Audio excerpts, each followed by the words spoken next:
back at ngayon gagawa naman tayo ng smoothie.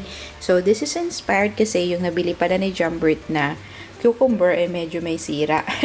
So, sa halip na gawin natin siyang salad, gawin na lang natin siya na smoothie. Meron din tayong apple at saka meron din tayong ginger. So, nakita ko yung combination na to doon kay Wendy. So, gayahin natin. Yung kanya nga lang walang apple, ang kanya is aloe vera. Pero dahil wala tayo nun, ito yung ating gagamitin. Alright? So, this is different dun sa mga smoothie na ginawa ko dati. Pero I believe the effect is still the same. Healthy. Okay? So, first step natin ay ikakat natin itong ating mga vegetable and then ilalagay na natin dito sa ating blender. Tapos, we'll keep this overnight para inumin natin to bukas. Right. So, magkakasama ng ating cucumber, apple at saka yung ating ginger with 2 cups of water.